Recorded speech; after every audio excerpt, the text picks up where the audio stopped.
Today, I'm going to tell you a scary story where the trees have eyes and every sound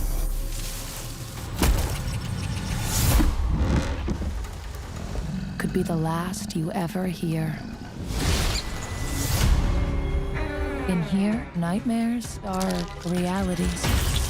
Anything that moves doesn't last long. This is Factual America. Season 2 of the Netflix miniseries Nightmares of Nature, Lost in the Jungle, is set deep in the creepy Central American rainforest, a place with more creative ways to die than anywhere else on Earth. I think you get the picture. This is not your typical nature doc, as we found out when we talked with director Charlotte Lathane. The UK's Plimsoll Productions, known for its unscripted hits, has teamed up with horror legends Blumhouse to create a whole new genre of entertainment. Nature docs told through a horror lens. Add in the talented narration of Maya Hawke, and the result is one that will captivate and scare audiences, young and old. How did Charlotte and team pull this off? Stay tuned.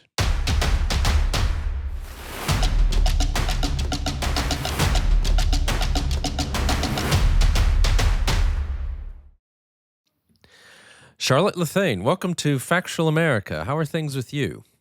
They're good, thank you. Thanks so much for having me. Yeah, it's great to have you on. We're talking about, to remind our listeners and viewers, Nightmares of Nature, Season 2 of the miniseries is going to start streaming on Netflix from October 28th, just in time for Halloween. Season 2 called Lost in the Jungle. So congratulations to you and for getting this project done, and great to have you on. So thanks again. Thank you. Yeah, it's so exciting that it's coming out. Can't wait for everyone to see it. Well, I've had the pleasure of seeing it, so can't wait to talk to you about it. And I've watched it with at least one of my children who found it very interesting, and Great. they had questions themselves, so I'll try to channel a few of those. But maybe you can get us started. What is this season of Nightmares of Nature about? Yes, so as you said, this is Lost in the Jungle. So Nightmares of Nature looks at natural history, the natural world through a horror lens, kind of celebrating the dark beauty of the natural world, but also capturing the kind of dangers and the horrors that lurk in it. And in the Jungle series, we follow 3 main animal characters as they kind of battle to survive through the jungle. Right, we've got a possum and a newly hatched iguana, and we've got a jumping spider. As you say, horror meets nature docs. So, I mean, as you say, it's in both seasons do this. You follow 3 main animal characters, right, and how they navigate the horrid trials that exist in nature. So, and in this case, there's some really scary old abandoned lab in Central America, right? Yeah, we've got an abandoned building, a kind of old research facility that's lost in the jungle that our characters find their way into. And then there's a lot in store for them in there. So we're going to talk more about this, but I'm just going to go jump straight to the chase. Is this even a nature documentary?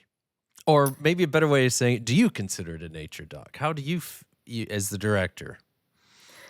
I would say that this is a dramatized nature documentary. I mean, all of our animal behaviors are real.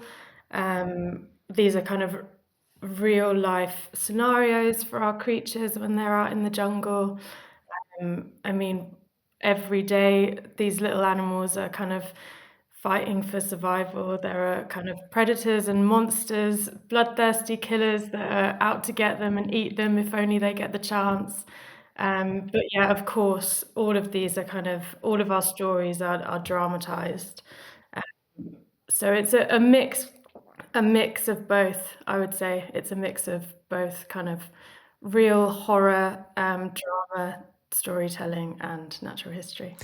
So it must be. I mean, it must be really fun. I mean, so this is all scripted, right? Pretty much. It is all scripted. Yeah, but I mean, A question I was going to have for you later, but I mean, even in nature docs, you're going to have some, any documentary, you have to have some scripting, right? Of course, yeah. Whenever you're starting off on a project, you have a plan of the story you want to tell. Sometimes, of course, if you are just filming in the field, that plan changes when you're just filming at a long distance from animals and you're just following what they do on a long lens and just literally viewing what happens. But you always set out with a plan of the story you want to tell. And just in this one, we kind of took that to the next level where we really did have our sort of storyline and our arcs figured out beforehand. So no spoiler alerts. I'm not going to give away, but it is like watching a dramatic, film. I mean, it's a horror film. There's jump scares. There's all these things. But if I may ask, but I don't think I'm giving too much away. But like, say in episode 1,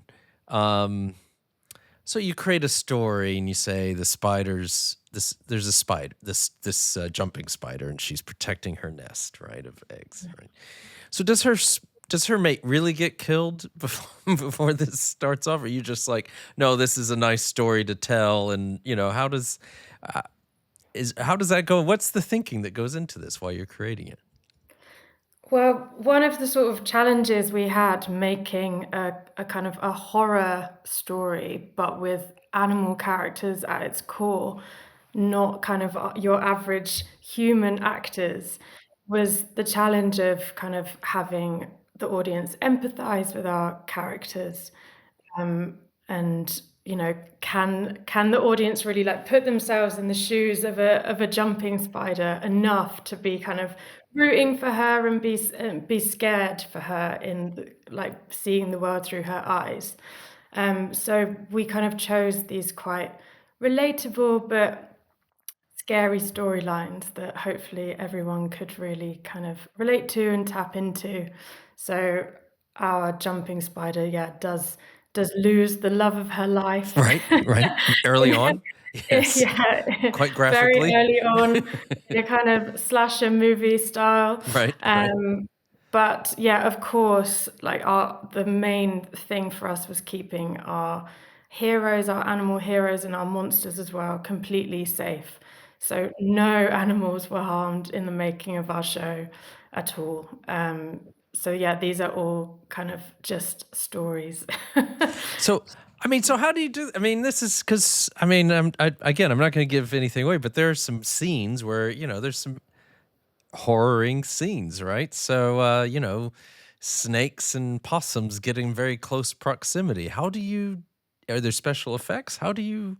I mean, obviously how do you recreate that while not also, as you say, harming any animals in the process? A lot of planning, a lot of planning and preparation, kind of meticulously laying out and planning shots, running through everything. Our kind of predators, our monsters, and our heroes were never in the same room together at the same time. So we would plan shots where we would have it would appear when we stitched the footage together in the edit, it would appear that they're right next to each other, when in reality they were never there at the same time. We did also employ, when planning all of these shots, we employed the use of the hardest working member of our team, a little model opossum that we had made. Right. Okay. That explains some things. So those who haven't seen it yet, that will explain a lot. Yeah. He saw some terrible things, this poor little guy. Yeah, he came out of this show looking a lot worse for wear than he did at the beginning. But yeah, again, just running all the shots through with him, our little model. Sometimes him taking the fall. But yeah, our characters were never in any kind of harm or danger. That was our number one priority. But glad that it seems that way to you.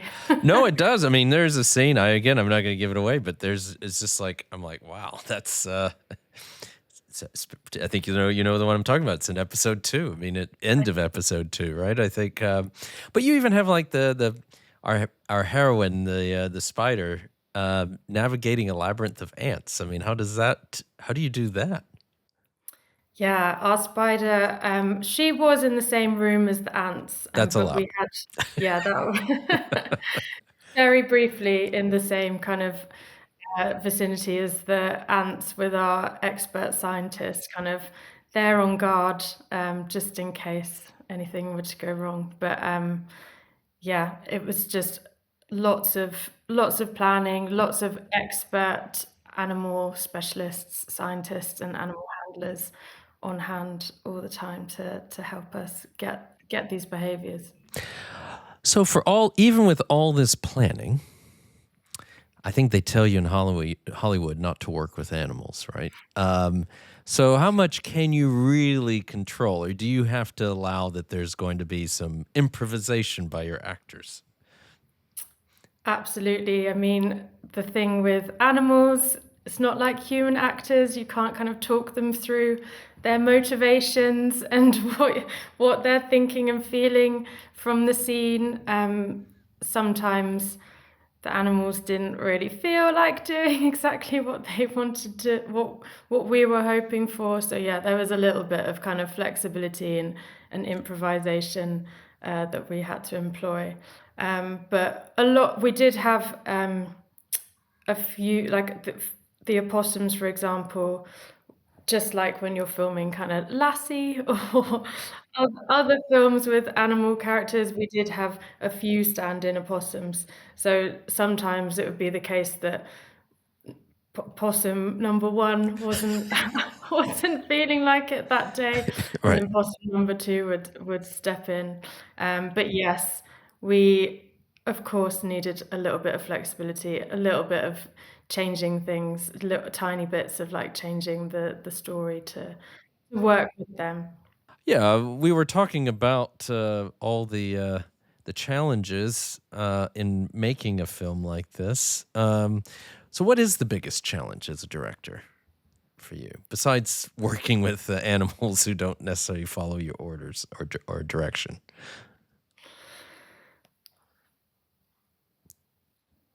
So many.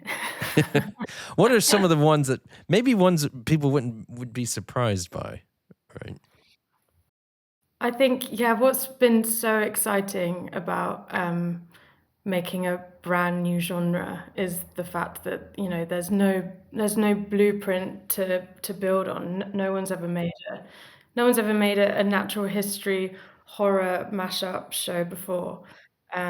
So just figuring out exactly what that looks like was a really big challenge, but again, such an exciting one because it just left so much scope for creativity. And I think, yeah, this show could have ended up being a bit of a magazine show of kind of lots of lots of scary things that animals do, but really kind of being able to see the world through the eyes of these characters, really root for them, empathize with them, and kind of go on a journey with them, just like you would do in a horror show with human characters, has been really rewarding. I mean, let's face it, there's plenty of these things out there. My children love them. I've seen them, the 75 most dangerous reptiles in the world, or whatever these series are. But this is um, certainly a lot different than that. I mean, who came up with this idea, this mashup of horror and nature? That was, yeah, the company I work for, Plimsoll, in the UK, working with Netflix, and then of course we had the pleasure of collaborating with Blumhouse as well, which was an amazing experience. I mean, arguably, the UK and Bristol in particular is sort of the world leaders in natural history filmmaking, but being able to work with a Hollywood horror production company like Blumhouse with their incredible pedigree and all of their knowledge and expertise in making incredible horror films and TV shows was just, yeah, really amazing. And why did you guys decide to do this? I mean, besides wanting to have some creative outlet, right, and do something different? Because you've done nature docs previously, right? I have, yeah. My background has mostly been in nature documentaries. I guess like my kind of dream for the series is that we attract a new audience, like younger people and also people that just wouldn't usually watch a traditional nature show. I think that would be really brilliant, inspiring people to take notice of the natural world. That would be great. And do you think that's an issue? I mean, because nature docs do pretty well, at least. I mean, we're based in the UK as well, so it seems to be like no one would even question whether you'd be, David Attenborough's a national treasure and all these sort of things. But are you seeing that, or are you losing? Not so much you losing audience, but is there a struggle to get people to watch or pay attention to nature docs, or is it just about expanding that audience? I think expanding the audience would be fantastic. Of course, yeah, there's lots of people that love nature documentaries as much as I do, and maybe you do. But yeah, I think bringing a new audience in would be brilliant. And I think there's a lot of sort of distractions nowadays. Nature documentaries can be a little bit longer form. People are watching a lot of short form content, and something like a horror show has so much excitement and is really captivating. So I hope a younger audience really enjoy it. I mean, I had another documentarian on recently, and he was saying, I guess the thing, Netflix, any streaming service, it's like everything. It's like anything on YouTube, anything on social media. You're competing against all these thumbnails, right? And you've got, and how do you make yourself stand out, right? And it's not just about getting eyeballs, but you do have to get people's attention first then you can draw them in, and then tell the story and get them engaged. Absolutely. And I think, this is something so fresh, so new, no one's ever seen it before. So yeah, hopefully it'll attract some curiosity. I completely agree with that, what you just said, but I'm old enough to remember things like The Wonderful World of Disney, and it feels like in some ways it's come full circle, but without the anthropomorphism, right? You had these things, the 60s and 70s, you'd have highly, I used to have I had a zoology professor who hated these things because he said, they'd show some Papa Bear taking care of his cubs and things like that, and they'd have this big journey, and the reality is, let's face it, nature's cruel, and then something like that would never happen. It's very extremely contrived, where this is like there's nothing. It's contrived in the very narrowest sense of the word, but it is not contrived, because these are all situations that these animals would find themselves in, right? Absolutely. Yeah, we're not pretending the natural world is kind of fluffy and cute and everyone's just, being nice to each other. Nature's beautiful, but it's brutal. And all of these scenarios are real, and all of these monsters or predators really would be kind of gunning for gunning for our heroes and trying to get them. And you don't back off either. I mean, it's not just jump scares. Bad things happen. I mean, I won't go say any more than that, but they do. I mean, what's the response been like so far? Well, yeah, season 1, Cabin in the Woods, has already gone out, which is really exciting, and the response has been great so far. Yeah, people are really enjoying it. So yeah, I'm really hoping that people feel the same way about the Jungle series, Lost in the Jungle. But yeah, we really went for it.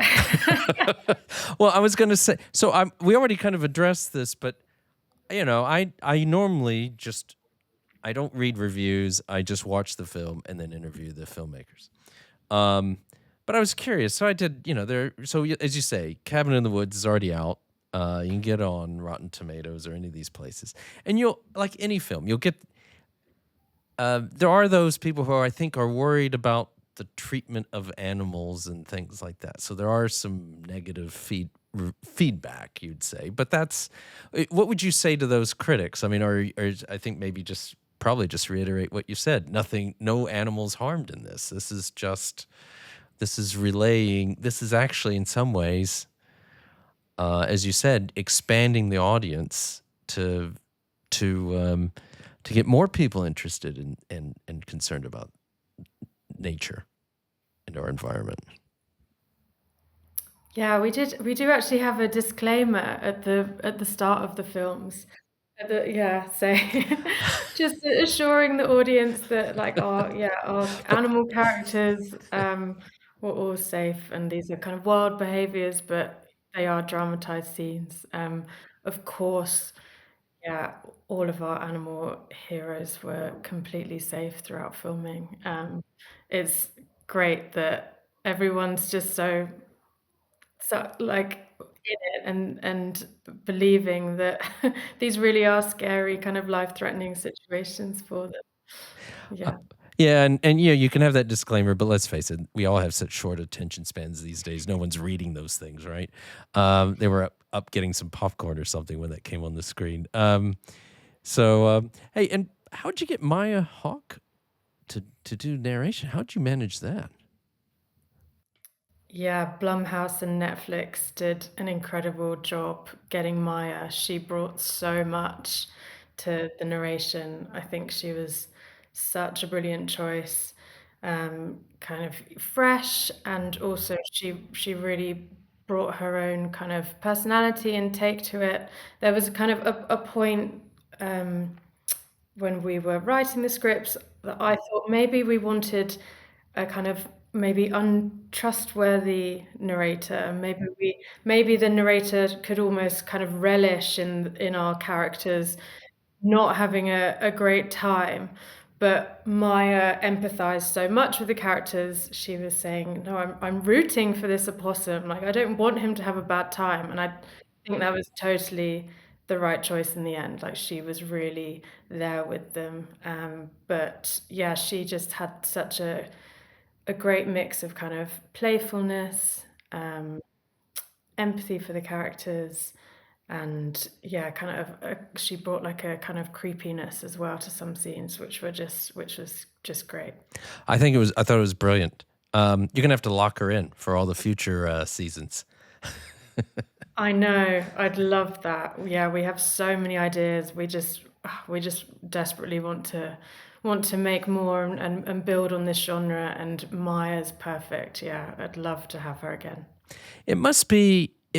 You must have an endless treasure trove of story ideas and locales because you can just draw on everyone who's there, and your company and yourself, draw on all your own background and experience, and just think. So you've done a cabin in North America, right? You've got this abandoned lab in Central America. You can do what's next? Sand dunes in the Sahara. You've got something completely. Well, I guess doing something completely underwater would be difficult, wouldn't it? But that's not outside, not outside the realms of imagination. Exactly as you said. I mean, the planet just offers so many of these worlds, these kind of, and seeing these worlds through the eyes of our characters. Yeah, the opportunities are endless, and yeah, we have so many ideas. It's just such a rich genre. We could almost take it anywhere, all over the world. right. And so I think we're actually coming to the end of our time together. But I was just going to say, I think last question I usually ask is, what's next for you? But it seems like next few years maybe are possibly planned out for you. Yeah, what's next for me? I mean, we'd all love to make another Nightmares series, or series 3 and 4. So fingers crossed everyone loves it and has as much fun watching it as we had making it, because yeah, we would love to do it again. Well, I would second that in the sense that I had a lot of fun watching it myself. Thank you again. Big thanks to Charlotte Lathane, the director of season 2 of the Nightmares of Nature, Lost in the Jungle, streaming on Netflix from October 28th. Thank you so much. Really appreciate you coming on. Please like this episode and follow us wherever you listen to podcasts, or subscribe to our YouTube channel. Remember to ring the bell to be notified of future episodes. So Charlotte, thanks again. It's a pleasure meeting you, and best of luck, and I'm sure this is going to do well. Thank you so much. Great to meet you. Thanks for having me on. Thanks for listening to Factual America. Please subscribe and like us, and share us with friends and family. Find us on YouTube, social media, and factualamerica.com. This is Matthew Sherwood, signing off.